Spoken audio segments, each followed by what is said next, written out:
The engine surged, the plane shot up, and then came the instructor's panicked scream, "Let go, let go!" But it was too late. Seconds later, the PiperSport stalled, spun, and slammed into the ground in a fiery crash, killing 24-year-old instructor Christian West and his first-time student, Jackson Nazario. The skies were clear. The aircraft was working perfectly. So how did a simple go-around end in disaster? The truth is more disturbing than it first appeared. And new findings reveal a deadly mistake that no flight instructor should ever make.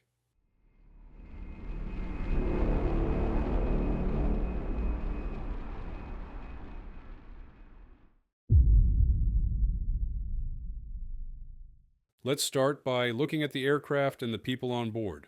The airplane involved was a CSA PiperSport, tail number November 126 Whiskey Kilo, also known in later versions as the Sport Cruiser. This is a light sport aircraft, a category defined by weight and simplicity, not by forgiving handling characteristics. With a Rotax 9-1-2-U-L-S engine producing just 100 horsepower, it's relatively small and light, but still fast and agile. The PiperSport has side-by-side seating, dual control sticks, and, this is important, push-to-talk buttons on top of both sticks, allowing either occupant to transmit on the radio. It was designed to be easy to fly, but one trait stands out. It's notoriously pitch sensitive. That means even small elevator inputs can create big changes in attitude, especially at slow speeds or during go-arounds. The airplane was operated by Santa Monica Flyers, a local flight school that used this aircraft for training and what are known as discovery flights. These flights give people with no flying experience a chance to try out the controls under supervision, and that's exactly what this was. In the right seat was 24-year-old Christian West, a highly experienced instructor with 1,500 hours in this exact aircraft type. He'd been with the flight school since 2019 and was regarded as confident and capable. He was even about to be promoted to assistant chief instructor. In the left seat was 28-year-old Jackson Nazario. He wasn't a student pilot or even someone seriously considering flight training. This was a gift, just a chance to experience flight for the first time. Before takeoff, he received around 45 minutes of ground instruction from the instructor, including a briefing on how to handle the controls and what to expect in flight. On paper, it all sounds routine. A well-maintained aircraft, a sharp instructor, and a curious passenger. But what that setup doesn't account for is the critical gap between expectations and what actually happens when a brand new flyer, under stress, is given access to flight controls in a highly sensitive airplane. That gap, as we'll see, proved fatal. So let's walk through how the flight actually unfolded. The PiperSport took off from runway 21 at Santa Monica just before 4 p.m. on a clear afternoon. Conditions were perfect. Visibility was wide open, winds were light. It was one of those classic Southern California days that seems tailor-made for flying. This was what we'd call a discovery flight. Casual, Part 91, instructional, but not formal training. The idea is to give a non-pilot a feel for flying. Maybe even let them handle the controls a bit under close supervision. From the start, the route was scenic. The airplane headed west toward the Pacific, then followed the coastline northbound. At one point, it passed Malibu and turned inland around Point Dume, a stunning area to fly over. But what's interesting is what the ADS-B data revealed about the flight maneuvers. Over the course of just 35 minutes, this wasn't a straight and level sightseeing tour. The instructor introduced the passenger to a series of fairly aggressive maneuvers, steep turns, even a possible practice stall. We're talking high bank angles, between 60 and 75 degrees.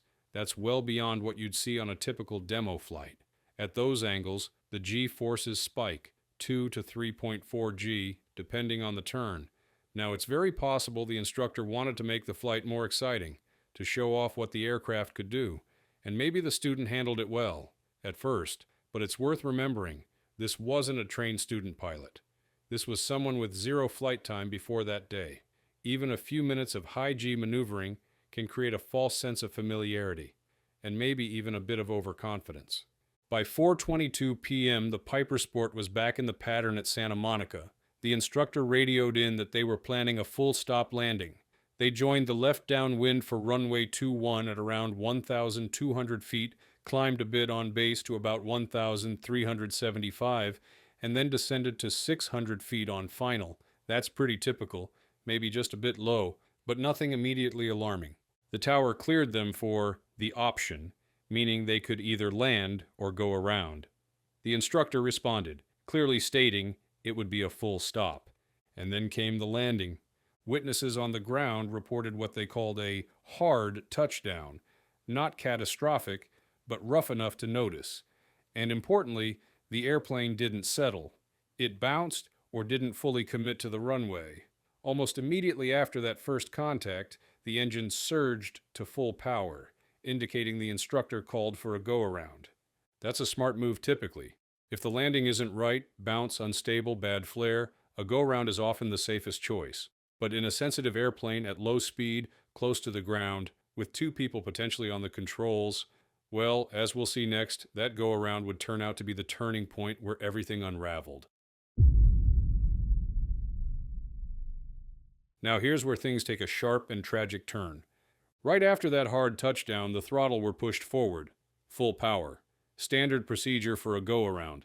But what happened next was anything but standard. The airplane pitched up and fast. Witnesses described it as an abrupt, almost vertical climb. Security camera footage backed that up. Within seconds, the nose was pointed nearly straight up, climbing to somewhere between 100 and 200 feet above the ground. That might not sound like much, but at that altitude, with the aircraft that slow and the pitch angle that steep, there's absolutely no room for error. And sure enough, that pitch was too aggressive. The airplane stalled. To put it in simple terms, the wings stopped producing lift. The angle of attack, that is, the angle between the wing and the oncoming airflow, had been pushed past its critical point. And once that happens, especially in a light aircraft with sensitive pitch controls, it's nearly impossible to recover, especially if you're already that low and climbing that steeply. The airplane then rolled left into what's known as an uncommanded spin. Not a gentle roll, not a wobble, a full-on loss of control. It dropped from the sky, nose down, and crashed into the infield area near taxiway B, just a few hundred feet from the runway threshold. The impact destroyed the airplane, and a post-crash fire consumed most of the structure. But here's the detail that gives us the clearest picture of what was happening in those final seconds: the radio audio. Just after the aircraft bounced and the go-around began, the tower frequency picked up a transmission. You can hear low grunting noises, and then, very clearly, the instructor shouting. Those words weren't coming through his own microphone. They were caught in the background, which means the passenger's mic was keyed. He was pressing the push-to-talk button without realizing it, likely by gripping the stick tightly during the panic. In doing so, he unknowingly blocked the instructor's ability to transmit or even be heard inside the cockpit through the intercom system. So now imagine the situation from the instructor's point of view.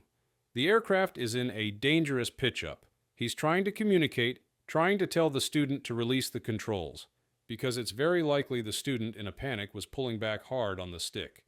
And that's the worst thing you can do in a go-around at low altitude. But the student isn't letting go. Worse, he's locked out the instructor's mic. There's no easy way to override it in that moment. It's a heartbreaking scenario. A young instructor with 1,500 hours in type, fighting for control of an aircraft he knows intimately, and losing that fight, not to mechanical failure, not to weather, but to the frozen grip of a terrified passenger. By the time the nose dropped, it was already too late.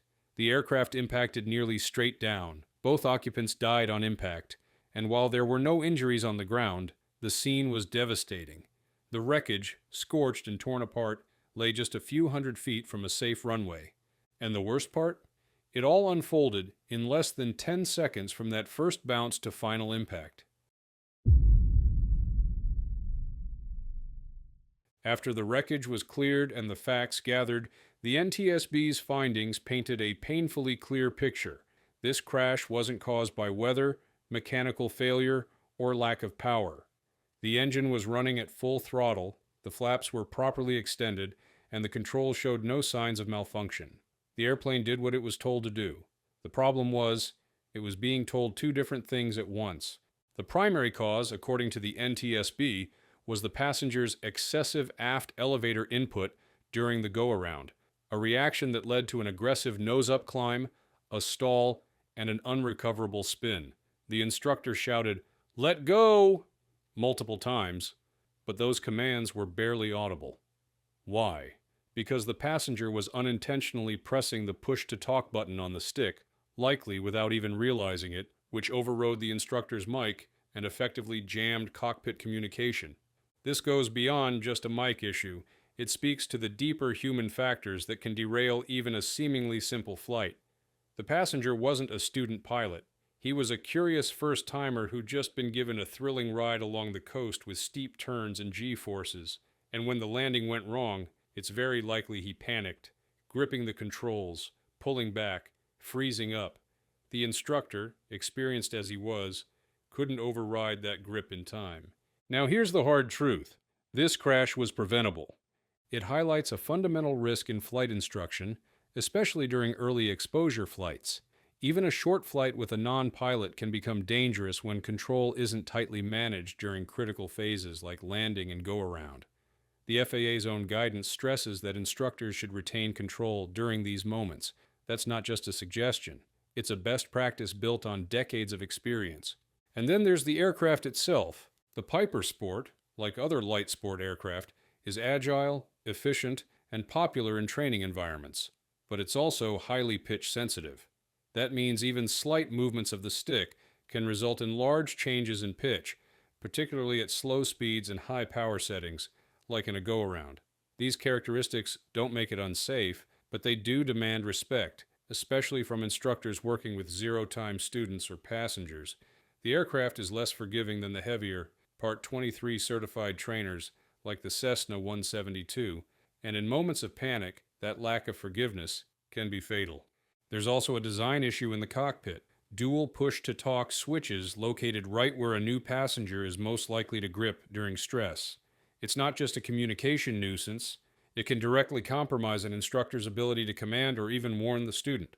So, what are the big lessons here? First, don't give up control during critical flight phases, especially with untrained or first-time passengers. Even if they handled some maneuvers earlier, that doesn't mean they're ready to make snap decisions when things go sideways. Second, understand your aircraft's quirks. The PiperSport's pitch sensitivity is well documented, and while it's not inherently dangerous, it leaves no margin for ham-fisted inputs, especially during go-arounds. And finally, design matters. Simple cockpit choices, like switch placement and mic priority, can escalate a crisis in ways designers might not fully anticipate. This accident is a clear call for better human-centered design in training aircraft.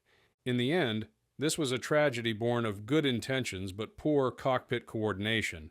And that's the most sobering part. Nothing was broken, nothing was missing, and the weather was beautiful. But in aviation, it doesn't take a storm to bring down an airplane. Sometimes all it takes is one moment of confusion and two people pulling in opposite directions.